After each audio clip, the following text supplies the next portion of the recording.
call me. That's not one fist, though. No, that's much bigger than a fist. That's because you're using the Mighty Shore SM58. It doesn't make one better than the other. It's just they're different. No, I am better than you. Hello, and welcome to Sharp, the podcast where we help you get a little better at the stuff you have to do, so you can spend more time doing the stuff you want to do. So now, on with the episode. I haven't actually thought about how we're going to start this. Well, hang on, I'll measure my fist. I'll do an introduction somewhere in the introduction. I shall say something like, we join us as Lisa is trying to get the correct distance away from her microphone, which seems to be proving to be a problem. Well, it wouldn't be a problem if you'd let me sit in the big chair.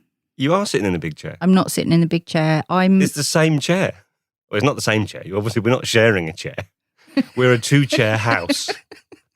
We are successful people who are appealing to listeners who want to know, how do I get to be as successful as Lisa and Steve and have more than one chair but less than three in their house? That was my mum's text coming through. What's she saying? Let's have a look. I Sorry forgot to change the ringer. We have to interrupt the programme because Lisa's got a text from her mum. Oh, the jacket that Charlie wants for Christmas is out of stock. Oh, you're joking. Okay, I've advised her to look on the World Wide Web. Okay. Will that involve your dad? www, full stop. He'll have to put the big button on at the wall. Wheredowebuyjackets.com. Okay, I'm ready when you are. So this is because I have interviewed you and I've interviewed other people. Yeah. And you've heard me interviewing other people. Several times. But now you're interviewing me. That's a bit weird, isn't it? So you're Parkinson. It's an honour to be here. Tell me about your podcast. You see, if I was sat in the big chair, I could touch your knee. So Lisa's going to interview me and ask me some questions, which the tables have turned and the chairs have turned, although one chair is bigger than the other. It's not. The chairs are the same size. Let's just be clear. They are literally the same chair. Steve, you're sat in a recording booth and I'm sat in the corner of a bedroom with a mattress behind my head. It's not the way that things should be done. Don't reveal. These are studio secrets. So hi, Lisa. We've rocked up to Big Bang Recording Studios in Soho, and I'm in Studio 1. You're in Studio 2. The engineers. Studio 2 is not good. The engineers are on standby. All the recording levels are set, and you're interviewing me. No pressure. Go.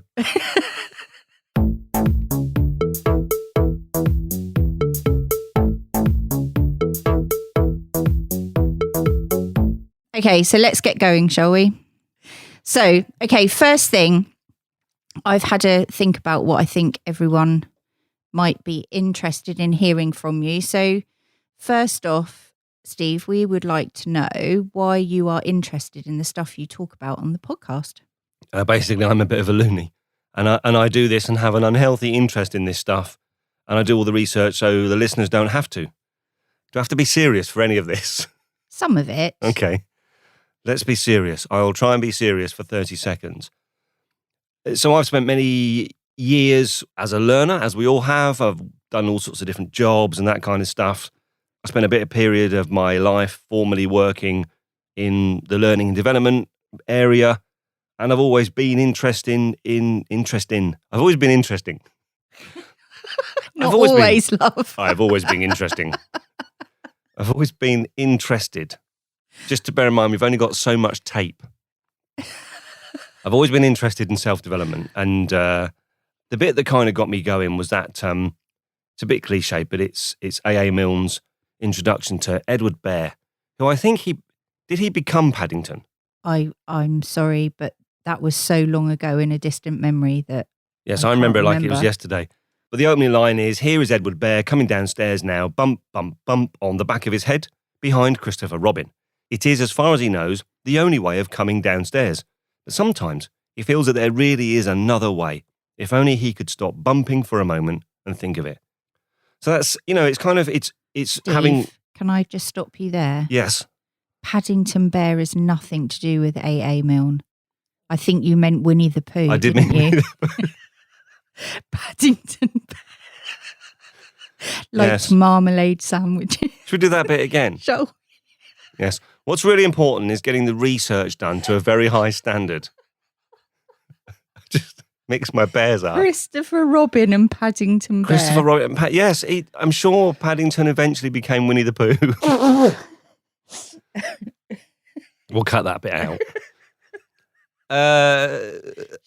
And then there's the Stephen Covey bits, the 7 habits and the habit of sharpening the saw. So I suppose I've just had a general interest in this kind of thing, and we'll talk in a bit about why it turned into a podcast. But it's something that's interested me for some time.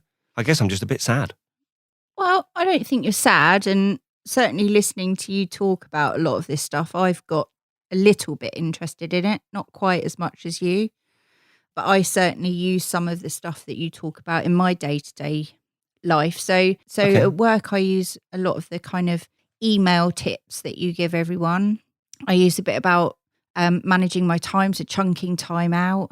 I use the bits about my to-do lists and my must-do lists. And that stuff I share with my team too, so it's all cool. But how do you use it day to day? I've said before that I wouldn't put anything on the podcast that either I've not tried myself or, isn't verified in some way. So what do? I do the morning routine, which, as you know, is really important to me. Things like some exercise in the morning, my meditation. As you know, Lisa, I am a huge fan of GTD. And whilst the whole GTD model, for some people, they absolutely love it from start to finish.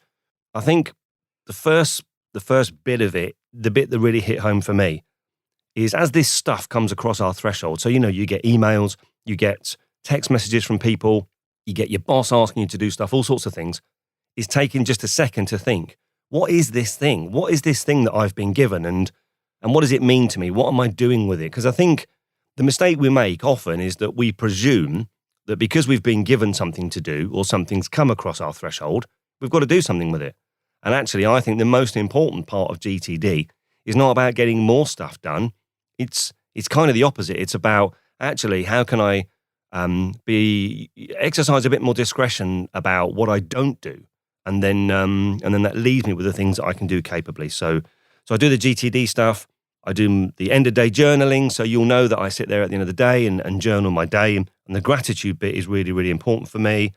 And I love things like Evernote and Nozbe and all that kind of stuff. So I've found that putting that stuff into practice as a collection of things has helped me be clearer in my mind about what I can do, but also give me some confidence to say, actually, there are some things I can't do. And that's probably the most important bit for me. Wow, that was serious for quite a long period of time. Yeah. No laughing.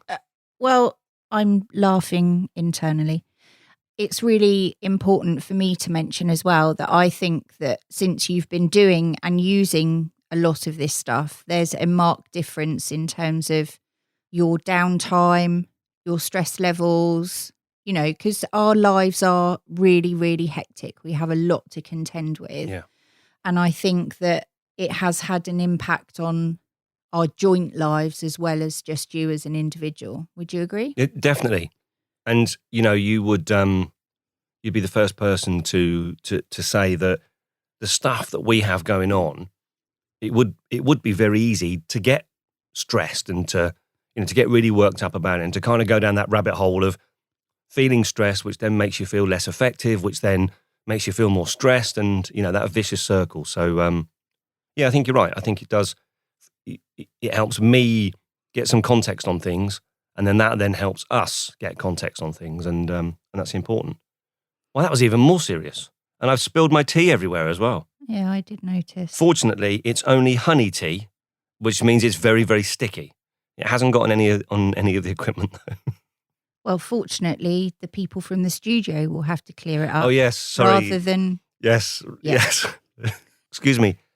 Can you come and clean this up, please, technician? Not sure that's going to happen. No. I'll go and get a cloth in a minute. So, tell us why you started the podcast. Okay, so I was doing voiceover work before. I'd done voiceover work as a pro for people like EasyJet, Lotus, World Duty Free, everything from a John Cleese style advert for a tie clip company in the States to Everready being a battery in Dubai. I stopped doing professional voiceovers because I stopped doing professional voiceovers full time because I had a day job, and it was a job that I had to focus on and commit myself to. I still take up the odd bit of voiceover work in my spare time, but if you're not focused on marketing yourself and promoting what you do, then the work becomes quite sparse, really. The jobs become few and far between.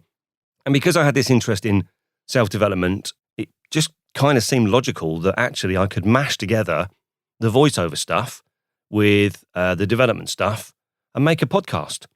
And how hard could it be to make a podcast? Clearly, there's loads of them around. There's millions of podcasts out. It must be straightforward. Ha! Little did I know. And it has been a bit of a journey, hasn't it? I think you did spend an awful lot of time planning before you recorded your first episode. I can remember it well. About 6 months. And, you said a bit tongue-in-cheek, how hard can it be? But would you have done anything differently if you were doing it again? Yes, I would not have started doing a podcast. That's the one thing I'd have done differently. There's a couple of things I would have done differently. I certainly would have planned less and done more. Not because planning was time-consuming, but as soon as you throw yourself into it and start actually recording, you learn more by doing it than you do by preparing for it. So my advice to anybody recording a podcast now is just throw yourself in and do it. You need to plan a bit, but plan less and do it more. And I think the other thing I would have done differently is I probably wouldn't have started out with such a rigid structure. In the first episode, I talked about, we're going to have these short, sharp episodes, then kind of an omnibus thing with someone talking about it. And it didn't pan out like that. And I probably wouldn't have declared such a rigid structure from the start. I would have made it a bit more free-flowing and just kind of let it go. So that would be my advice to people that want to start a podcast. Get on and do it. Plan it less, do more. Don't be too rigid about what you're doing in the first place, because you'll find that it will evolve and it will change and it will go in directions you really didn't expect it to.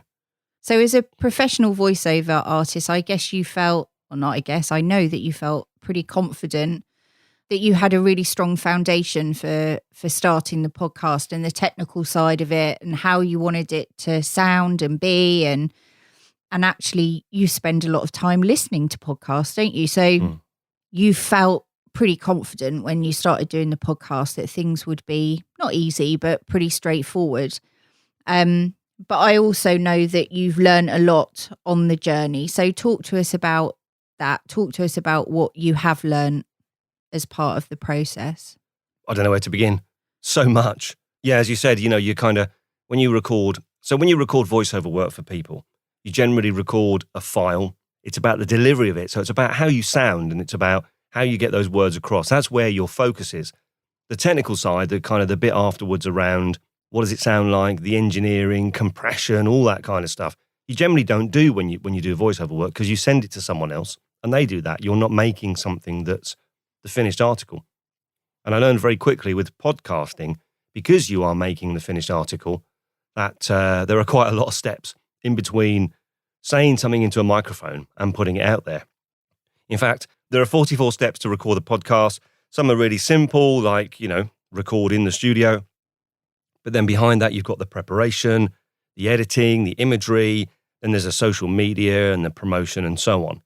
So yeah, there is a lot to learn, and you can make it as complicated or as simple as you want. I suppose the important thing is to make sure that you're happy that the content's right, because even if your audio sounds fantastic, people aren't going to listen for very long if you're not giving them something that's useful.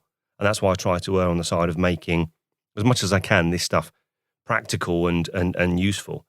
But there is a lot of stuff to do. And again, if I was giving someone, advice on making a podcast, I would suggest that they don't do a podcast unless they can commit to the time, because it can become a real time thief, can't it? There are weekends when I am in here and you probably forget that I live in the house. Yes, I do. It's time consuming and there's a lot to it. But I also enjoy it. And actually what I've also learned is, as I've learned the stuff, because I have an interest in those things as well, I find them enjoyable, and hopefully I'm getting a little bit better with each episode. I don't know. The audience can tell me that.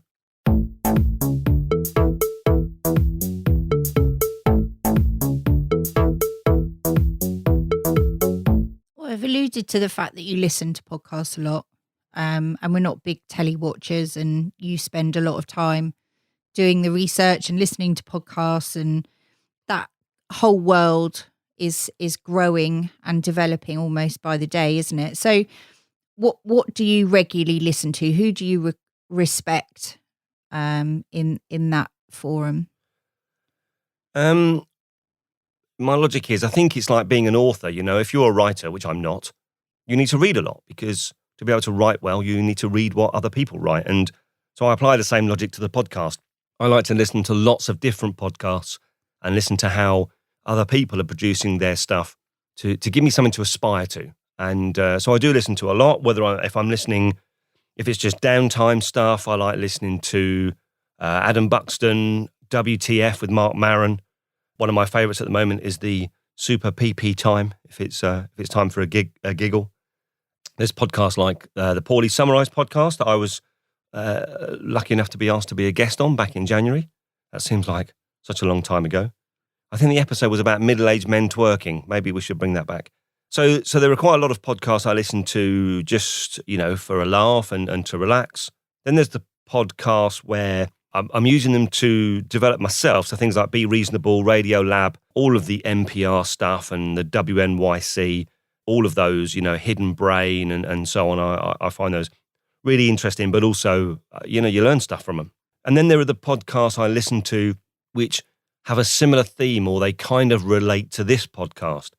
And I listen to them for two reasons. First of all, again, to see what other people are doing, to see how other people are covering similar subjects, to get inspiration. So these are podcasts like the GTD podcast, Asian Efficiency, do the Productivity Show. There's an English company called Next Action Associates who, as I understand it, are the British franchise for teaching people how to do GTD. So their podcast is really interesting. Sometimes just being immersed in the subject keeps me interested in it.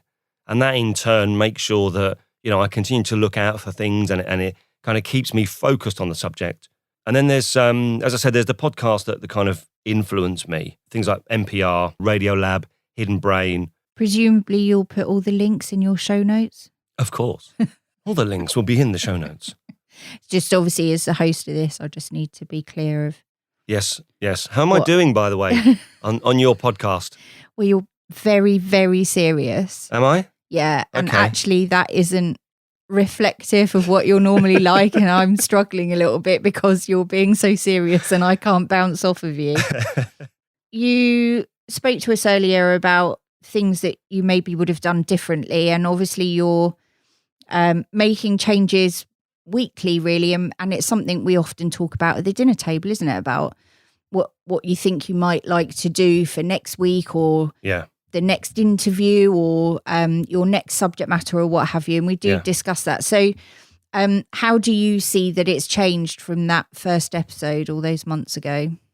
I cringe a little bit when I listen to the first ones.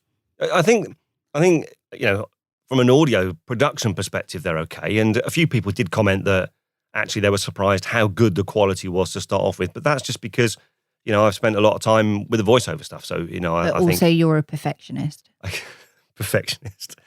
Yes, I am a perfectionist. I am, I suppose, I'd call myself a reformed perfectionist. Sorry?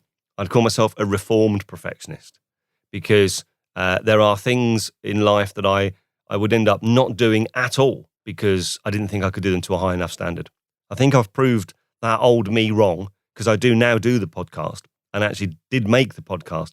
Old me would just never have made it. I'd have just planned it all the time. I'd have spent all my time working out how it's going to be, trialed it, done a bit of practice, and never actually launched it. So I promise you I am a reformed perfectionist. Why am I saying I promise you? Am I promising you or your listeners on your podcast? So how's it changed? Was that what you asked me? I think so. What did you ask me? Way back when. How has it changed? Come on. So the structure's changed.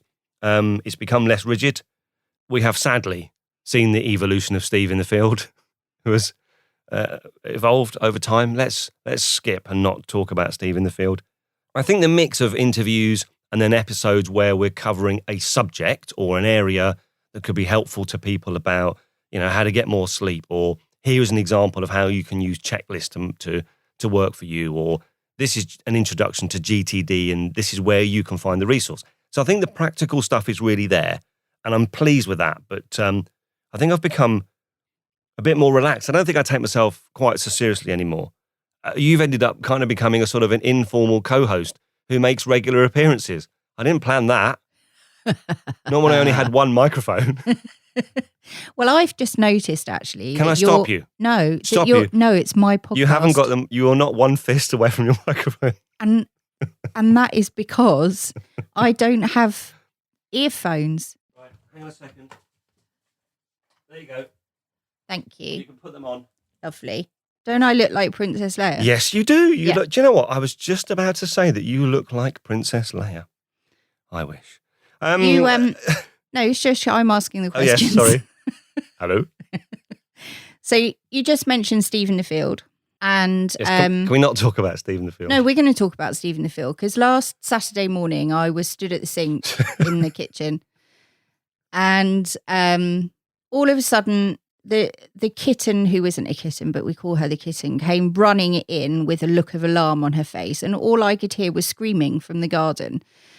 And I looked out of the window and you were sat in one of the outdoor chairs by the compost heap in amongst the apple trees, screaming your head off.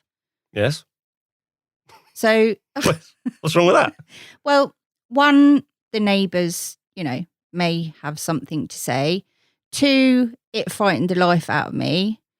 And it was only after a while that it clicked to me that actually it wasn't you, it was Steve in the Field. So talk to me about all of that stuff.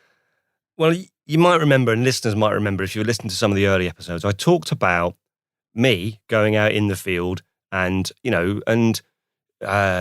recording some bits of the podcast while I'm doing stuff like in the car or on my way somewhere or chatting to someone in the street or whatever. Oh, you used to record it in the car, didn't you? Yeah. I remember before Steve in the Field. Yeah, I'd forgotten about yeah. that. I used to record in the car and I used to record me listening to podcasts. You used to sit on in the car. driveway. Yeah. No, I didn't. I was No, you driving to a didn't. very, You were driving, very sorry, important yeah. meeting and I had lots of important people to go to. I wasn't sitting on the driveway. Stop giving away all the secrets. People out there just believe remembered we're that. sitting in a posh, expensive Soho studio and Steve in the Field is a real character. I don't think they believe that at all. I hope not. No. So, he kind of... See, the problem is I keep catching myself talking about him like he's a third. He kind of evolved. on one of the episodes, you might remember, we had a conversation where he said to me, Steve, you do know we're the same person, don't you? You're not losing. And maybe that was it. Maybe it was in that episode where I lost sight of the fact that he wasn't a separate person and he became like an alter ego. And for those that it's not obvious to, he's kind of become my foil and the character that acts out in a really crass and stupid way, the opposite of what I'm trying to present in the podcast. And, it's for two reasons. It's for three reasons. The first reason is just it's a bit of light relief because, frankly, who wants to hear me just droning on and on for ages? Not me. Thank you. The second reason is because, so he's presenting that sort of, like last week, you think checklists are an idea. I don't need checklists. I can get on and take these photos of these deer in a field, and clearly it didn't quite work out for him. And the third bit, I actually really enjoy doing it because I really enjoy recording it and making it, and it's just a bit of fun. I don't know. No one's told me to stop doing it. That's the main reason. The fourth of the three reasons is no one's told me to stop doing it. So I'm going to carry on doing it. Let's have a chat about that later. No. Maybe No. off air. No. So how do you choose your subjects? Randomly.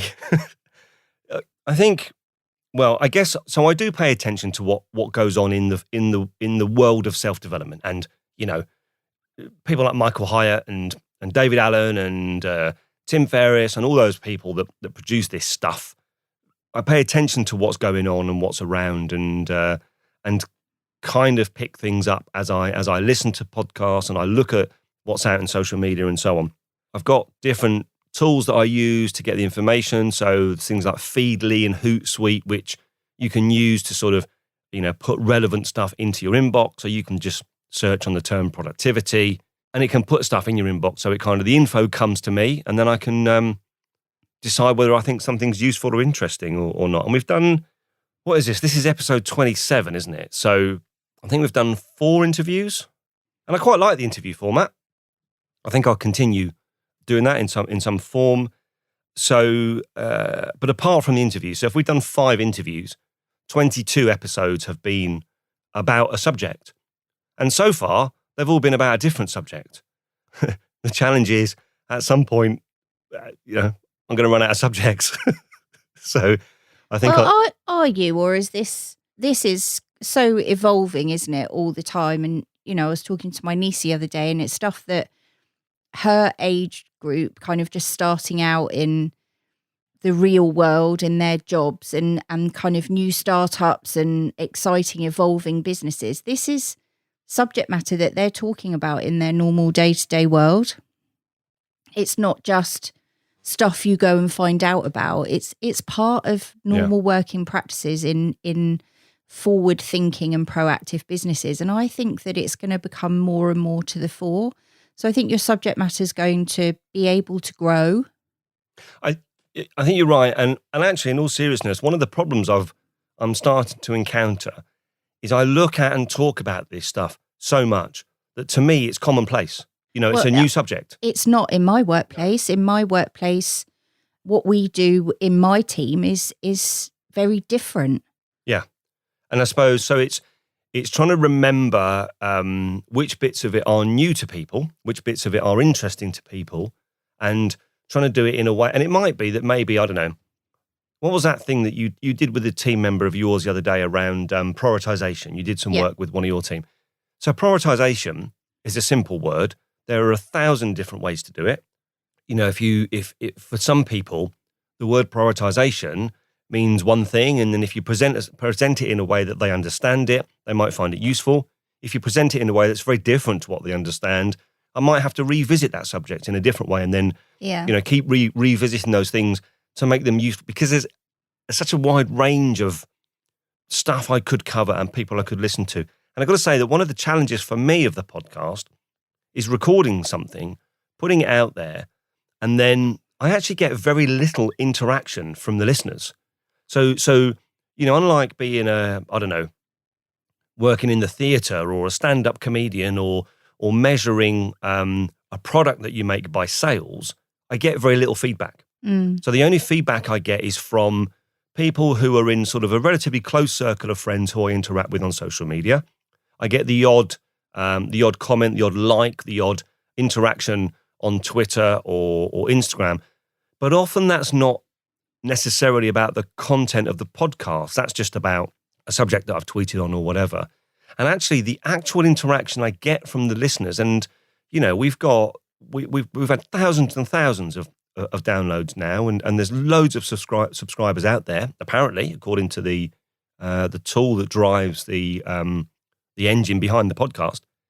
It's hard to tell whether you're hitting the mark with your listeners, and you can only assume you are because lots of people are downloading it, but you don't know whether they'd prefer it to go one way or another, and it's really difficult, because then when I ask for feedback and I ask for input from people, if I get feedback from 2 or 3 people, I don't know whether they represent the majority or the minority.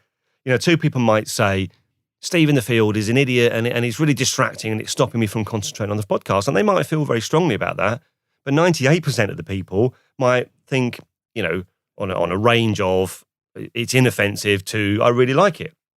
And it's really hard you can't be all things to all people. So I suppose what I've got to do is just say, actually, this is what I think is going to work. This is what I think is useful. I'll put it out there and hopefully it is. And the aim of this podcast is not to grow a massive listener base or certainly not make money from it. We don't make any money from it.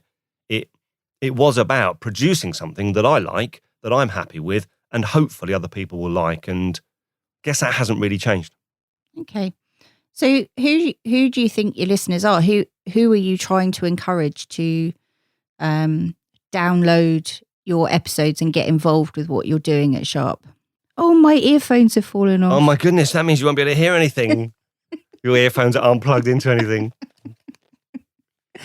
Thank you. Just do me a favour. Just say, help me, Obi-Wan, you're my only hope.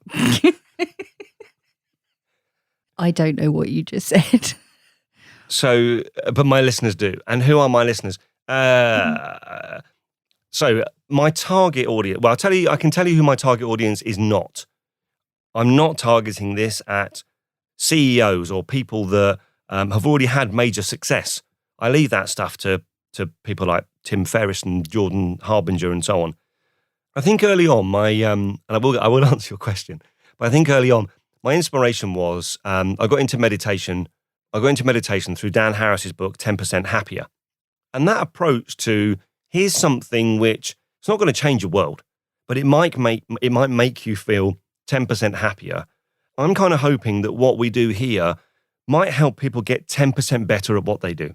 If they can spend 10% less time doing the same stuff, then that then gives them an hour to do something else. So that's kind of the logic. And who are those people? I think they're entrepreneurs, they're parents, they're people. Here's an interesting target group that I think there's a lot of people that fit this category. People that manage people, but who don't get very much support from their company in doing that. So they're employed by a company. They're employed to manage people. They've probably had some training in their past around how to manage people. So they're probably trained in the formal subject of managing people. But they're not, then I believe there are lots of people that aren't supported by their company in getting better themselves. The company doesn't develop them to get better at what they do, to manage their time, to be proactive, to be able to prioritize, to be able to work out how to get more stuff done in less time, how to work smarter rather than work harder. It's just take emails, for example. We talked about this in the episode on emails. No one's ever taught us how to manage email. We've decided we think we know how to manage email, and we come up with all sorts of different systems. No one's ever, well, I say no one, I mean, obviously some people have, but in the main, most of us haven't been taught how to manage email. We've just kind of evolved into a way. And I think the same applies to managing your working day, managing your time, getting better at what you do. And I'm confident there are many people out there who might be responsible for managing other groups of people who don't actually get any help from their company formally in terms of how to manage themselves better and how to get better at what they do. So they're my target audience. Do you remember going to work and not having email? Yeah. Yeah, me too. Yeah. And it's evolved, hasn't it? So I can remember it must have been 2003 when I got my own computer on my desk. Was it? Yeah, and then had my own email address. And I used to get excited because I'd probably get 5, maybe 10 emails a day. Yeah.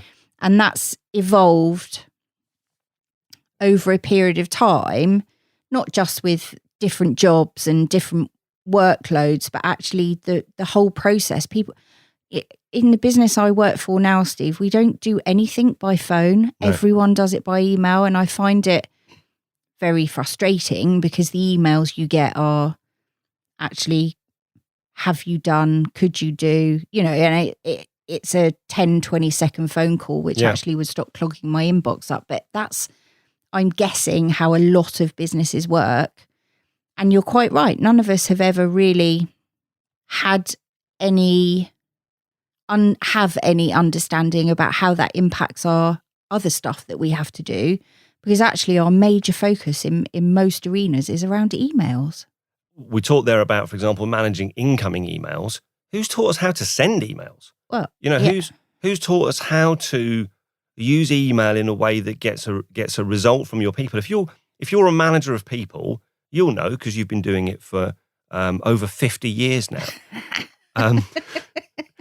If you're a manager of people, you learn about the ways you ask people to do things. Yeah. So the whole management courses are are set up around X and Y style management. X being very directive, Y being very, come on, supportive, collaborative, and so on. And good managers, in my view, have a skill to be able to move along that continuum and to decide in any given scenario, this is the approach I'm going to take. This is the way I'm going to manage this situation. And importantly, this is the way I'm going to talk to this person. Some people know what buttons to press, don't Yeah. you? And some people need a bit more time, and some people need a bit more explanation. Some people just need to be told, go do. Yeah. And yet when we write emails, we not only do we not think about how we write them to whole groups of people in one go. Yeah. And so no one's taught us how to send emails. No one's taught us how to communicate in a formal written way, in a way that gets results. And yet you ask anyone that comes along for a job about what's important in a business, communication. They all say the same thing. Everyone I interview, communication is key. And that same person will go to a business and they'll send an email to 15 people, which is badly constructed. It's not clear about what it's asking. It doesn't take into consideration what's going on in their world. And they're doing two things. They're getting it off their desk and they're getting it onto someone else's to-do list. And I'm getting very animated now. Yeah, you are. For those who are watching in black and white, I'm moving my hands around quite a lot. But it is a passion of mine. And I think the same logic applies to how we manage our time, how we manage priorities, how we learn to get better at what we do. Many companies don't invest time in their employees and their managers and even their senior management about how to do that in a great way.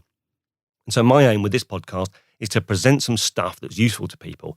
And it's free. It doesn't cost anything other than an investment of some time in paying attention to it. But yeah, they're subjects I'm get very excited about. Okay. How sad. Well, no, it's not sad. I find it quite interesting. Even me. Even you? Do you understand it? I vaguely understand some of the words that come out of your mouth, but not the really long ones. I wish I understood them. So where do you envisage that this is going to... What, the podcast? Yeah, the podcast. What are you going to do with it? What do you want to do with it? Where's it going?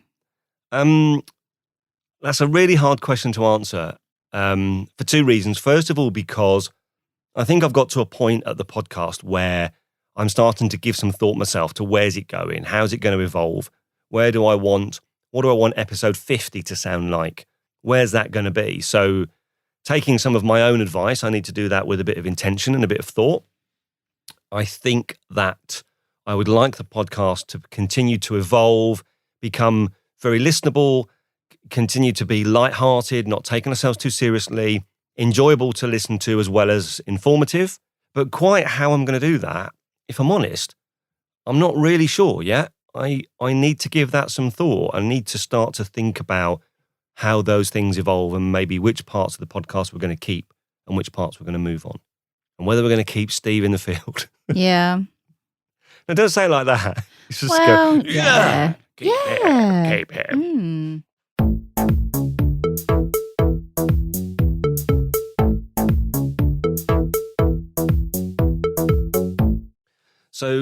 So, how's your podcast going? This one that I'm a guest on. Yeah, really well, thank you. You're It's getting lots of hugely listeners? successful. Okay. I have a vast number of listeners from Yes. all across the world. I'm regularly in touch with key personnel who are helping me to develop and grow. Uh-huh. Yeah, And where do you think your podcast is going? probably to the kitchen. You can't go to the kitchen in those headphones. No, I'm going to wear them for you'll- the rest of the day. You'll scare the cats. I'm wearing them for the rest of the day. Well, I think it's been. Thank you very much for interviewing me. Are they waterproof? No, it's been a bit strange to be on this side of the table, to be answering the questions instead of asking them, but interesting and useful. And it probably is a good time to start to reflect on what we're going to do to move the podcast forward. And I genuinely would ask and appeal to all of our listeners, because there appear to be thousands of you out there. That is what the numbers are telling me. And I guess my logic is that even if only half the people actually listen and only half of those are paying attention and only half of those are thinking about what we're talking about, that still means there's a fair few hundred people that might be listening to the words I'm listening to. Are you listening to the words I'm saying now? Stop whatever you're doing now and pay attention. You can't multitask. Do you think we should ask Janine to stop downloading each episode several thousands of times? I know. See, it tells me that. I can tell if it's the same person. These are unique users.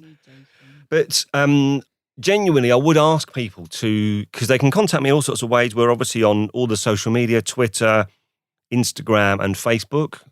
Same handle, @Sharp Podcast. What's funny? All of the social media. All of the flavours of crisps. All of the modern social media that the kids are on. You're so middle-aged. We're on Bebo. We're on Friend Face. What was that? We're on Friends Reunited this week. MySpace and Friends Reunited. We're on this week. So on Twitter and Instagram and Facebook, and I'm on them three because I am middle-aged and I still understand them. Snapchat, Grindr, that's one, isn't it? Grindr is one. I don't know. We need to talk. Should we go on to Grindr? We need to talk. But seriously, I would really like people to contact us. You can do it on social media @Sharp Podcast, one word, 2 P's. You can go onto the website, so you can go onto any episode. So if you're listening to this episode on a podcatcher and you go into the show notes, you can go to the website, and on the website itself, which is www.sharppodcast.com. So you can do that. You can send a message via the website. But do let us know. Do let me know what you'd like to be different, where you'd like it to go, what bits you find really useful, and so on. And if I only get 1 or 2 people giving feedback, I probably won't change a lot because I don't know whether those people represent the majority. But if I do get a lot of feedback from people and a lot of people are saying the same things, then we can have a look at that.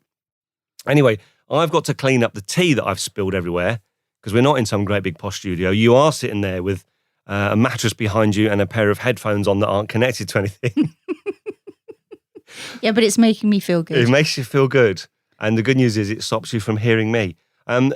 Thank you for taking the time to do this. Oh, it's been a pleasure, Steve.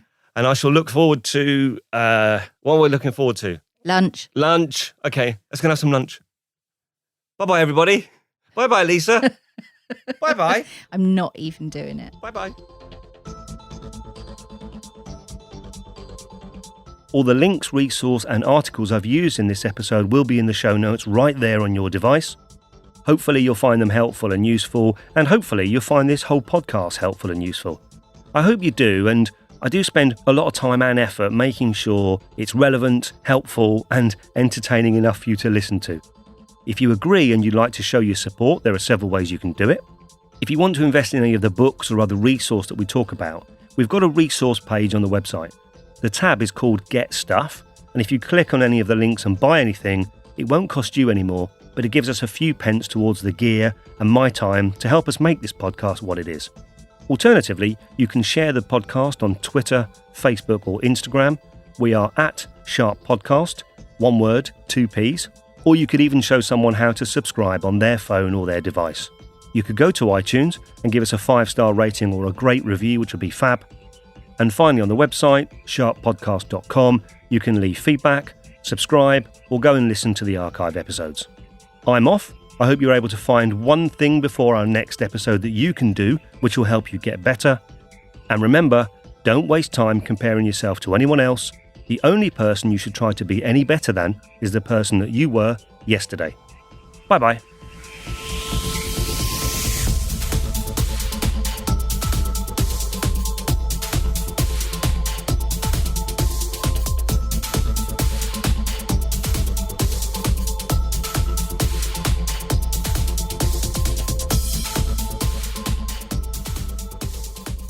Sounds like a great title for for Kirsty's autobiography.